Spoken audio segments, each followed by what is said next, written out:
A first in the 2016 presidential race, Donald Trump has overtaken Hillary Clinton in an average of national polls.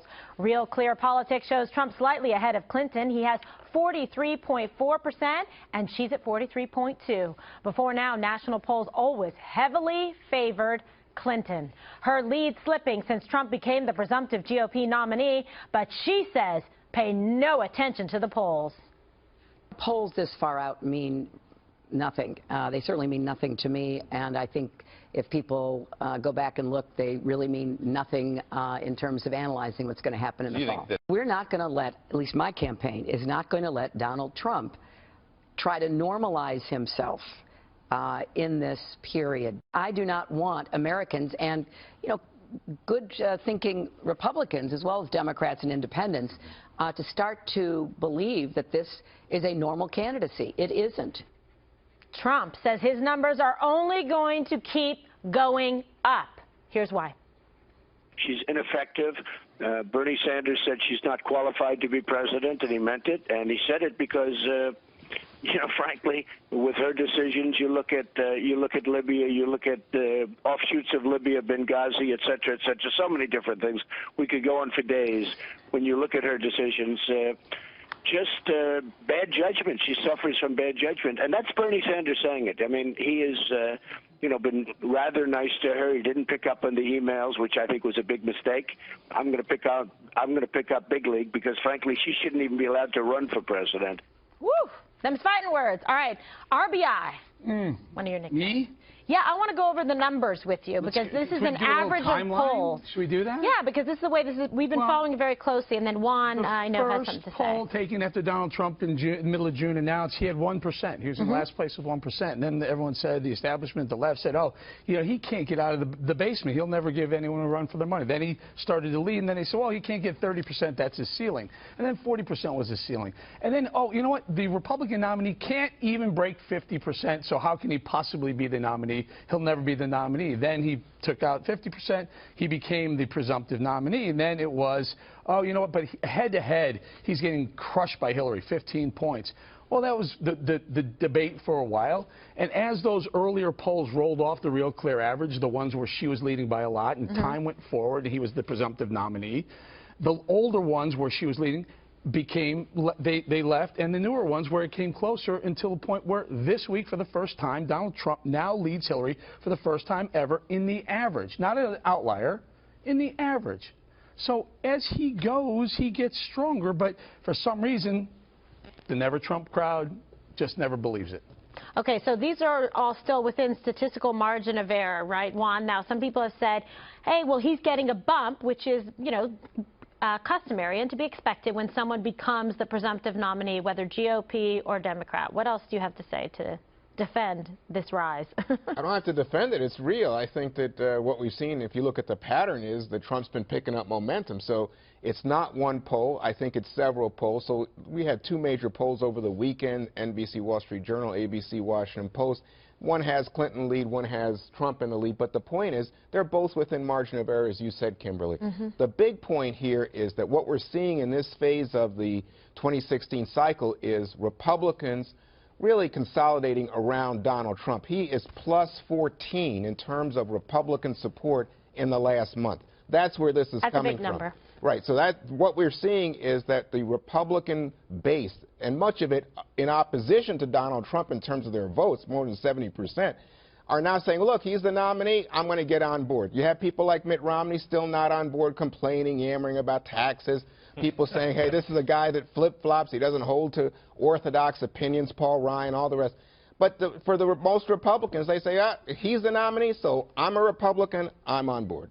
All right, Dana, do you think that it is surprising at all, or does it stand out to you that he's been able to kind of even get within this statistical margin of error pretty quickly? Because in the beginning, the numbers were the rate at which he did it's impressive, certainly. And for a long time, I remember even last summer talking about Hillary Clinton, who would probably have 43% of the country that will vote for her no matter what, and 43% of the country who will never vote for her no matter what.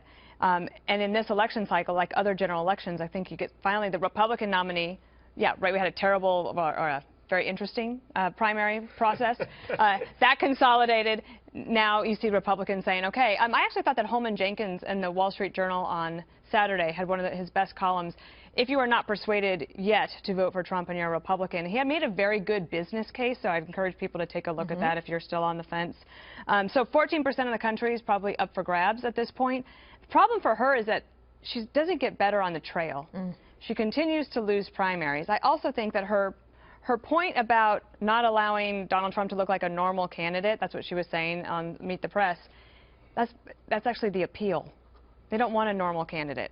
So she's searching for language. In fact, she rolled out another line today, stronger together, which is not really all that ingenuous. I mean, it doesn't take a genius to come up with that.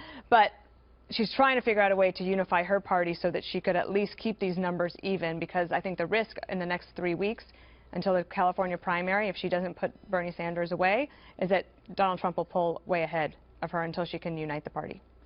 Tom, so when you look at just kind of the math here, Donald Trump was able to take out, I mean, 16 like heavyweight champions in terms of guys that really had, and Carly, considerable experience, a lot of support behind them and money, and Hillary is still sort of faltering here, trying to knock out, you know, the Venezuelan socialism proponent. Yeah, well, I agree that this is not a normal candidacy. I just saw her say that on video. This is not a normal candidacy. I mean, Trump can use that. That could be his campaign slogan. Yeah. So, yes, I think going forward, it's just normal enough. That's the thing, is he could have run a third-party candidacy from the beginning, but he was just not normal enough, but he went for the Republican nomination. Now it is a normal candidacy. Once he gets the nomination, he is the Republican nominee. So it's just normal enough to beat Hillary Clinton. And I'm not surprised by these numbers because it's the Republicans won. You said it. It's the Republicans were on the fence, and they all just kind of joined up. So he gained about 6 to 8 points right there. And now he's got the most interesting thing is working on blacks and Hispanics. He hasn't even done it yet, but I'm interested to see what he's going to do. He's going to do something. And the NRA coming out early and strong. And the NRA, and you probably have, I think you have a soundbite from Trump on the Second Amendment, which I think is huge. He's playing that up. But let's, a couple of things very quickly. Just give me 2 seconds for this. Mitt Romney had a very, very rough go in 2012. Very rough go. It's this simple for Donald Trump to win the Electoral College and become the next president. It's this simple. Ohio and Florida, you have to get it. You're going to have to get it anyway, no matter what. And you snicker, but it shouldn't be that big of a thing to do. Oh, no, Donald Trump why holds not? very well in Ohio with the unions. He has a union support. He may get some Democrat support in Ohio. He does very well in Pennsylvania. And then here's the big one. Pennsylvania, with Hillary Clinton's coal comments, Pennsylvania could actually become in play. Ohio, Florida, all you need is either Pennsylvania or Michigan, and you win. It's not that Can I respond to the doctor? Yeah, and then I'm going to let me just say, if you look at that electoral map, it's very hard. That's all it is. No. Take everything that stays the same and just allow me to speak to your point. Okay. That you also have to. It's nothing wrong, Eric. It's what you have to do is understand that what Tom was talking about is you have a growing number of Latino voters in specific, but also black voters, highly energized against Trump, who will be coming out. In addition to which, when you're talking about something like flipping Ohio or Pennsylvania, which is, I mean, I don't think Pennsylvania's gone Republican in years, but if you also then have to consider Ohio and Florida. Right. I mean, it's just too much. Even if he wins those, might as well give it up, Juan. I agree. You might as well throw the towel in. You got the point. You'll never have a but I just Republican can I finish the again. point, which is that Hillary is looking at flipping Arizona and Georgia because there's such energy among the Latino voters right now. Fox News Latino poll, go look at it if you want to see it. All right, but thank you for the nice plug for the Fox News Latino. We love them. All right, on top of everything else, Clinton and Trump are also now squaring off over gun rights in America. Take a look. Hillary Clinton wants to abolish the Second Amendment. Just remember that. We're not talking about change it. She wants to abolish the Second Amendment. So we're not going to let that happen. I can tell you that right now. We're going to preserve it. We're going to cherish it. We're going to take care of it. Okay? He would overturn President Obama's actions to strengthen background checks. He said that also on his first day in office, he'd mandate that every school in America allow guns in classrooms. Every school, he said. If you want to imagine what Trump's America will look like, Picture more kids at risk of violence and bigotry. Picture more anger and fear. Or more children alive, since there's someone there to protect them. All right, Dana, what do you think? This is a strong argument because it's very polarizing. People are very all in about Second Amendment, or those that are obviously concerned about gun violence as well in the country. A group that both of them have some trouble with is independent women. So she's always done not as well with independent women as her opponents. And Trump doesn't do as well with independent women, though they will claim that it's getting better. But if you look at that, what I just said was 86% of people have already made up their mind. They're either voting for her or against her, or for Trump against Trump. You say you have 14%, and it's, again, these independent women that make up a larger amount of the vote in the last several election cycles.